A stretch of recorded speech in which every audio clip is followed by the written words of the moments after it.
Et malheureusement, ce coup de pub très particulier a provoqué beaucoup de réactions et pas toujours positives. Le jeune homme s'est fait agresser cette semaine alors qu'il sortait de boîte de nuit. Voilà, avec nous Samy pour en parler. Bonsoir Samy, merci de nous avoir rejoints. On voit que vous avez été amoché, ça s'est passé hier matin. Qu'est-ce qui s'est passé exactement ? En fait, j'étais avec des amis en discothèque à Nantes et on sortait. J'avais deux potes qui attendaient déjà le taxi en bas. Donc en sortant, j'ai mon autre ami qui était encore à l'intérieur qui est sorti. Il y a un groupe qui est arrivé déjà sur moi, qui ont commencé à m'insulter juste en me poussant, en me provoquant. Et comme mon ami est sorti, ils ont commencé à le tabasser. Moi, en fait, la première chose que j'ai fait, c'est que j'ai été pour l'aider. Et puis, ils se sont mis à se ruer sur moi en m'insultant de sale PD, tout ça. Et il y en a un d'entre eux qui a fait « Ah, c'est lui qui a fait le clip ». Donc, ils ont continué. Et puis, moi, à la finale, j'étais assommé. Je suis tombé dans les pommes. Donc, j'ai eu assez peur. Ouais, là, j'ai le nez cassé. On me met un plâtre lundi. J'ai rendez-vous lundi pour faire ça, mais j'ai eu très peur parce qu'en plus il y a eu apparemment, parce que moi je suis tombé dans les pommes, il y a un mec qui a sorti un couteau, donc ça aurait pu aller plus loin. Donc, je mets pas en cause la discothèque parce qu'elle y est pour rien. Je les ai eu aussi au téléphone. Ils ont un service de sécurité dans l'extérieur. Ouais, apparemment ils ont rien vu. Mais on parlait justement de la provocation quand vous avez fait un clip comme ça. Voilà, c'est une forme de provocation. C'est vrai qu'il y a des gens qui ont des réactions un peu basiques, forcément un peu bêtes et abruties, on peut le dire, parce qu'aller casser la gueule à quelqu'un pour ça, c'est complètement stupide. Mais voilà, enfin, vous provoquez.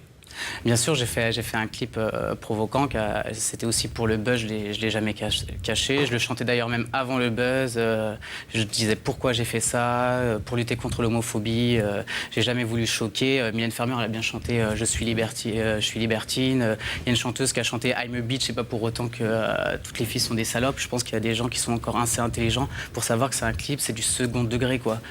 Je suis pas comme ça dans la vie et là je suis encore choqué, je comprends pas. Est-ce que avant cet acte, ce qui s'est passé hier, vous avez déjà eu des menaces ? Non, j'ai jamais eu. Et puis dans cette discothèque-là, en plus, j'y vais assez souvent et j'ai jamais eu non plus de problème. Mais ça a été violent, rapide. J'ai pas tout compris parce que je suis tombé dans les pommes. Et, alors, même là, je suis encore on a dit votre clip avait provoqué de nombreuses réactions. Il y a un rappeur en particulier qui s'appelle Cortex qui avait fait de nombreuses vidéos sur le net. Alors il y a des vidéos très violente contre vous. On a sorti un bout d'une vidéo qui est passable à la télé parce que les choses sont vraiment très dures. On regarde justement le type de réaction que peut provoquer un clip comme celui-là et vous réagissez juste après. On censure, moi, mes clips parce qu'il y a des paires de nichons. Le clip Cortex Inox, arnaque crime politique, qu'on me le censure, c'est parce qu'il y a des femmes en sous-vêtements, si ça, parce que je dis, il y a un petit scénario, il y a du scénario, il y a quelque chose de construit, on veut nous le censurer.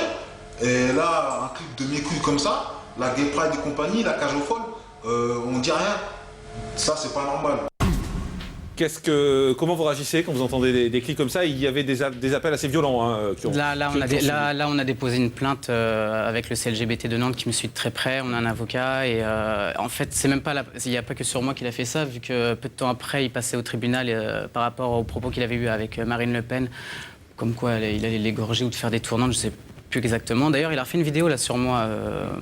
Est-ce que tout ça, ça peut vous inciter à peut-être changer de façon de faire, peut-être faire moi je ne changerai pas. S'il faut que je me mette. En plus de ça, il y en a il y a des personnes qui ont été dire que je suis ici pour encore faire buzzer, mais pas du tout. Là, à la rentrée, j'ai des choses de prévues comme un calendrier, la sortie de mon t-shirt, un nouveau titre enregistré, un nouveau titre là qui va s'enregistrer en septembre, qui a été créé par l'ancien chanteur du groupe Mano, Hervé Trezen. Donc il y a des personnes qui se sont dit toutes les portes vont se fermer, mais au contraire. Mais tout ça vous calme pas ? Mais pourquoi je me calmerais ? Je suis comme ça dans la vie. Avant, je me mettais aussi nu, même en discothèque ou avec des potes. Je suis hyper extraverti. Comme Jérém Star qui monte son cul, moi, on va dire, je monte ma bite.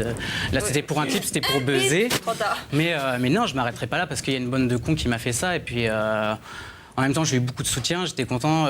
La tournée que j'ai faite avec Alan Théo et Natacha Saint-Pierre, ça s'est super bien passé. On chante il y a toujours entre 5 et 10 000 personnes. J'ai jamais eu aucun problème de chanter Je suis gay. D'ailleurs, j'ai eu ils m'ont laissé un message de soutien, comme tous les fans que je remercie aussi.